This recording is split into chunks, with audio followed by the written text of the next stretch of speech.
श्री कृष्ण अवतार का हेतु प्रेम। श्रीमद् भागवत जी के प्रथम स्कंद के 8वें अध्याय में कुंती जी भगवान श्री कृष्ण की स्तुति करती हुई कहती हैं, हे भगवान, आपने अजन्मा होकर जन्म क्यों लिया? इसका हेतु बतलाते हुए कोई महापुरुष कहते हैं कि आपने राजा युधिष्ठिर का यश बढ़ाने के लिए यदुवंश में अवतार लिया है। कोई कहता है कि राजा यदु की कीर्ति बढ़ाने के लिए आपने यदुवंश में अवतार लिया है। दूसरे कोई कहते हैं कि वसुदेव और देवकी ने पूर्व जन्म में आपसे पुत्र रूप में प्रकट होने की प्रार्थना की थी, इसी कारण आप अजन्मा होते हुए भी जगत का कल्याण व दुष्टों का संहार करने के लिए वसुदेव देवकी के पुत्र बनकर प्रकट हुए हैं। कुछ लोगों का कहना है कि दैत्यों के भार से दबी पृथ्वी की प्रार्थना पर आपने भूतल पर अवतार लिया है।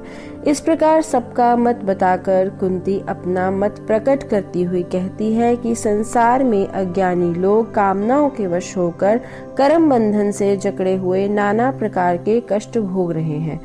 ऐसे कर्म बंधन की स्थिति में वो आपका चिंतन करना तो सोच भी नहीं सकते। उन्हीं दुखी लोगों को संसार के क्लेशों से मुक्त करने वाली व आपने मन को लगाने वाली प्रेम भक्ति प्रदायिनी दिव्य लीलाएं करने के विचार से ही आपने यह अवतार धारण किया है। जो लोग प्रेम तथा भक्ति भाव से भरे हुए आपके चरित्रों को सुनते व सुनाते हैं, वे शीघ्र ही आपके उस चरण कमल का दर्शन प्राप्त करते हैं, जिससे सदा के लिए भवबंधन से छुटकारा हो जाता है। इस प्रकार से शास्त्रों में अवतार के अनेक कारण बतलाए हैं। राम जन्म के हेतु अनेका, परम विचित्र एक ते एका। रामचरितमानस में गोस्वामी तुलसीदास जी कहते हैं, जब जब होई धर्म की हानि, बाढ़ी असुर अधम अभिमानी, करही अनीति जाय नहीं बरनी, सदहि विप्र धेनु सुरधरनी, तब तब प्रभु धरि विविध शरीरा, हरहि कृपा निधि सज्जन पीरा। जब जब धर्म की हानि होती है और नीच अभिमानी असुर बढ़ जाते हैं और वे ऐसी अनीति करते हैं जो कहीं नहीं जा सकती, ब्राह्मण गौ देवता पृथ्वी ये सब दुखी हो जाते हैं, तब तब कृपा के सागर अनेक प्रकार के शरीर धारण कर भक्तों के कलेश दूर करते हैं। असुर मार था पहि सुरन, राखहि निकश्रुति सेतु, जग विस्तार ही विशद यश, राम जन्म कर हेतु। असुरों दुष्टों को मारकर देवताओं भक्तों को स्थापित कर देते हैं और अपनी बांधी हुई मर्यादा की रक्षा करते हैं। संसार में अपने निर्मल यश का विस्तार करते हैं, जिसको गाकर भक्तजन भवसागर तरते हैं। यही भगवान के अवतार का प्रयोजन है। सोई जस गाई भगत भव तरही, कृपा सिंधु जनहित तनु धरही। भगवान के अवतार का हेतु बताने से पहले गोस्वामी जी कहते हैं, हरि अवतार हेतु जही होई, इद मित्यम कही जाई न सोई। हरि अवतार जिस कारण से होता है वह कारण ठीक नहीं कहा जा सकता कि यह इसी प्रकार का है। यह बात भगवान ने स्वयं गीता में बताई। वे स्वयं कहते हैं, न मे विदुहु सुरगणाः प्रभवम न महर्षयः। मेरे प्रागट्य के रहस्य को देवता और महर्षिगण कोई नहीं जानते। अपने अवतार का हेतु प्रकट करते हुए स्वयं भगवान गीता के 4 अध्याय के 7वें व 8वें श्लोक में कहते हैं, यदा यदा हि धर्मस्य ग्लानिर्भवति भारत, अभ्युत्थानम धर्मस्य तदात्मानं सृजाम्यहम्। परित्राणाय साधूनां विनाशाय च दुष्कृतां, धर्म संस्थापनार्थाय संभवामि युगे युगे। जब जब धर्म की हानि और अधर्म का उत्थान होता है, तब तब मैं अपने को प्रकट करता हूँ। साधु पुरुषों के परित्राण अर्थात दुखों से छुड़ाना, दुष्टों के विनाश और धर्म की स्थापना के लिए मैं युग युग में प्रकट होता हूँ। साधुओं के परित्राण, दुष्टों का दमन और धर्म संरक्षण संस्थापक, ये भगवान के अवतार का हेतु है जो भगवान ने बताए। ये ही कारण कुंती जी व तुलसीदास जी भी बताते हैं। फिर भगवान ने ये क्यों कहा कि अरे इस रहस्य को देवता व ऋषि मुनि भी नहीं जानते? जिसने एक बार भी गीता, रामायण या भागवत जी पढ़ी या सुनी होगी, वह भी इस बात को जान लेता है कि भगवान का अवतार भक्तों को सुखी करने, दुष्टों का नाश करने व धर्म की स्थापना के लिए हुआ है। इस रहस्य को जानने का फल बतलाते हुए भगवान कहते हैं, जन्म कर्म च मे दिव्यमेवं यो वेदी तत्वतः, त्यक्त्वा देहं पुनर्जन्म नैति मामेति सो अर्जुन। हे अर्जुन, मेरे इस दिव्य जन्म और कर्म को जो मनुष्य तत्व से यथार्थ रूप से जान लेता है, वह शरीर को त्याग कर फिर जन्म को नहीं प्राप्त होता। वह जन्म मरण से छूटकर सदा के लिए मुझको प्राप्त हो जाता है। भगवान के जन्म, अवतार व कर्म लीला का ऐसा क्या रहस्य है जिसको देवता व ऋषि भी नहीं जानते और जिसको जानने वाला जन्म मरण से सदा के लिए छुटकारा पा जाता है। भागवत में कुंती जी, रामायण में तुलसीदास जी व गीता में भगवान ने जो अवतार का हेतु बताया वो तो सभी जानते हैं। क्या इतना जान लेने से सभी मुक्त हो जाएंगे? ऐसा भी नहीं लगता है। भगवान ने अपने अवतार के जो कारण बताए उसकी सत्यता पर संदेह की तो कोई सोच भी नहीं सकता। फिर इस विरोधाभास का समाधान क्या है? उपर्युक्त श्लोक में वेति तत्वतः ये दो शब्द आए हैं। वेति का अर्थ है जानना व तत्वतः का अर्थ है तत्व से, यथार्थ रूप से। एक होता है जानना और एक होता है तत्व से जानना। दोनों में बहुत अंतर है। इस संसार में कौन है जो चंद्रमा को नहीं जानता? बच्चे भी चंद्रमा को जानते हैं, सभी ने देखा है। यह है जानना। और तत्व से जानना क्या है? चंद्रमा पृथ्वी से कितने योजन दूर है, इसका व्यास कितना है, किन तत्वों से मिलकर बना है और कब बना है, ये घटता बढ़ता क्यों दिखाई देता है, चंद्र ग्रहण का रहस्य क्या है, यह प्रकाशित कैसे होता है, इसमें मौसम कैसा है, उसका क्या प्रभाव है, इस पर जीवन है या नहीं, ये पृथ्वी के चारों ओर कैसे चक्कर लगाता है, आदि आदि की जानकारी को तत्व से जानना कहते हैं।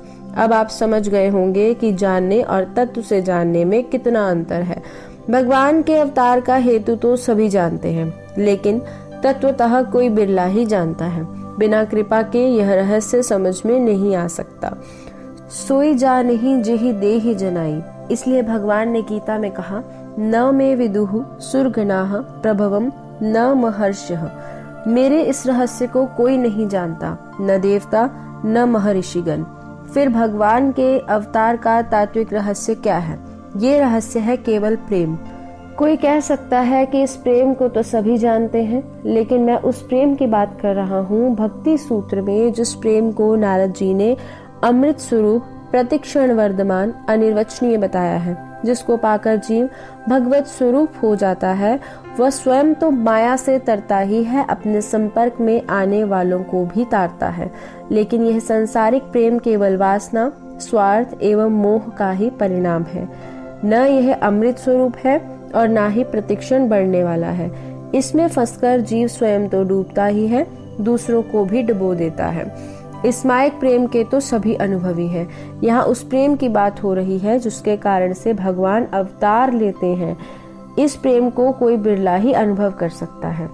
तत्व प्रेम को गहन अति नहीं समझ में आए, अनुभव ही कोई कर सके, कहो कौन पे जाए।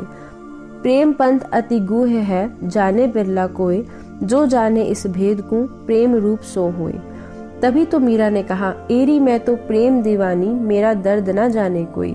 मीरा कहती है कि मेरी इस प्रेम की पीर को कोई नहीं जानता, इसको तो वो ही जान सकता है जिसको यह रोग लग चुका है। घायल की गति घायल जाने। वास्तव में ये प्रेम जानने की वस्तु है ही नहीं, क्योंकि जाना बुद्धि से जाता है और यह प्रेम बुद्धि की पकड़ से बहुत दूर है। ये प्रेम बुद्धि में नहीं बल्कि हृदय में होता है। बिना भक्त भगवंत कृपा के इसको प्राप्त नहीं किया जा सकता। प्रेम के तत्व को प्रेमी बनकर ही अनुभव किया जा सकता है। राम तो केवल प्रेम प्यारा, जान ले कोई जानन हारा। इस प्रेम को हर कोई नहीं जानता। जैसे मीरा ने कहा, मेरा दर्द न जाने कोई। ऐसे ही राम जी भी हनुमान जी को सीता जी के लिए संदेश देते हुए कहते हैं, काहे कहूँ यह जान न कोई। हे सीते, मैं प्रेम की बात किससे कहूँ, क्योंकि कोई सुनकर भी समझ न सकेगा। तत्व प्रेम कर मम अरु तोरा, जानत प्रिय एक मन मोरा। मेरे तुम्हारे प्रेम का तत्व केवल एक मेरा मन ही जानता है, दूसरा कोई नहीं। सो मन सदा रहत तो ही पाही, जानी प्रीति रस एतेन ही माही। सो वह मेरा मन सदा तुम्हारे पास रहता है, मेरे प्रेम का सार इतने में ही जान लेना। इस प्रेम तत्व को भगवान शिव ने भी जाना। भगवान शिव देवताओं से कहते हैं, हरि व्यापक सर्वत्र समाना, प्रेम ते प्रकट हो ही मैं जाना। हरि व्यापक सर्वत्र समाना, प्रेम ते प्रकट हो ही मैं जाना। हे देवगणों, श्री हरि समान रूप से सर्वत्र व्याप्त हैं, लेकिन प्रकट होते हैं केवल प्रेम से। यह मेरा अनुभव है। प्रेम ते प्रभु प्रगटई जिमि आग। जैसे ईंधन से अग्नि प्रकट होती है, ऐसे ही प्रेम से प्रभु प्रकट होते हैं। व्यापक ब्रह्म निरंजन निर्गुण विगत विनोद, सो अज प्रेम भक्ति वश कौशल्या की गोद। जो ब्रह्म सर्वत्र व्याप्त माया रहित निर्गुण हर्ष शोक से रहित है, वे ही प्रेमा भक्ति के वश होकर कौशल्या की गोद में खेल रहे हैं। विभीषण जी को राम जी ने कहा, तुम सरीखे संत प्रिय मोरे, दरहूं दे नहीं आन निहोरे। तुम जैसे संत मुझको बहुत प्रिय है, इसलिए मैं देह धारण करता हूँ। इसका कोई दूसरा कारण नहीं है। भाव का भूखा हूँ मैं, भाव ही एक सार है। भाव से मुझे भजे तो भव से बेड़ा पार है। बांध लेते भक्त मुझे प्रेम की जंजीर में, इसलिए इस भूमि पर होता मेरा अवतार है। भाव का भूखा हूँ मैं, भाव ही एक सार है। प्रभु अवतार के बहुत से कारण होते हुए भी मुख्य कारण प्रेम ही है। अवतार के जितने भी कारण संतों ने कहे व शास्त्रों ने बताए, यदि इन सब कारणों का पृथ्वी पर संयोग बन जाए, तब भी भगवान का अवतार नहीं हो सकता जब तक उनके प्रेमी ना हो। क्योंकि भगवान सब कुछ कर सकते हैं बिना अवतार लिए, लेकिन अपने प्रेमी भक्तों से प्रेम नहीं कर सकते। उसके लिए तो उनको आना ही पड़ेगा। तभी तो मीरा ने कहा, मीरा की तब पीर मिटेगी वैद सांवरिया होए। बिना कृष्ण मिलन के मीरा का उपचार असंभव है, क्योंकि प्रेमी भगवान से कुछ नहीं चाहता, वो तो केवल भगवान को ही चाहता है। जैसे परदेश गया पति या पिता अपनी पत्नी व बच्चों के लिए सब प्रकार के सुख व सुविधा दे सकता है बिना आए, लेकिन पत्नी व बच्चों को यदि उनके प्यार की मांग हो, यदि बच्चे अपने पिताजी की गोद में बैठना चाहें, उनके साथ खाना खेलना सोना चाहें, तो प्रेम की इस मांग को क्या पिता प्रदेश में रहकर पूरा कर सकता है? इसके लिए तो उनको प्रदेश छोड़कर बच्चों के पास आना ही पड़ेगा। इसी प्रकार भगवान भी बिना अवतार लिए सब कुछ कर सकते हैं, लेकिन प्रेम नहीं कर सकते। गीता में अवतार के 3 हेतु कहे हैं, साधुओं की रक्षा, दुष्टों का संहार एवं धर्म की स्थापना। क्या यह तीनों कार्य बिना अवतार लिए नहीं हो सकते? साधुओं की रक्षा व दुष्टों के संहार के लिए तो सुदर्शन चक्र ही बहुत है। रही बात धर्म स्थापना की, जब दुष्टों का संहार हो जाएगा, फिर धर्म स्थापना तो अपने आप हो जाएगी। यदि फिर भी कोई विशेष धर्म स्थापन करना है, तो इसके लिए तो संत ही बहुत है। किसी भी संत को विशेष अधिकार व शक्ति देकर इस जगत में धर्म संस्थापन का कार्य हो सकता है। केवल इन 3 मंगलमय महान कार्य के लिए भगवान को अवतार लेने की आवश्यकता नहीं है। यह तीनों कार्य तो बिना अवतार लिए भी हो सकते हैं, लेकिन प्रेमी भक्तों से प्रत्यक्ष प्रेम का आदान प्रदान करना, यह पुनीत कार्य बिना अवतार लिए नहीं हो सकता। इसीलिए किसी ने कहा है, प्रेम के बंधन में मोहन बंध गए, प्रेमियों ने जो बनाया बन गए। सर्वतंत्र स्वतंत्र प्रभु बंध्यो प्रेम जंजीर, तन मथुरा मन ब्रज बसे, नैनन बरसे नीर। प्रेम पदार्थ अमल अति, भोग लेश नहीं गंध। सकल तत्व को तत्व है, नहीं नेम को बंध। अकथ अलौकिक अमल अति, अमित अनंत अनूप। अविगत अतुल अचिंत अरु, अगुण प्रेम को रूप। अविनाशी अद्भुत अचल, अविरल अकल अपार। अगम अगोचर अप्राकृत, प्रेम सार को सार।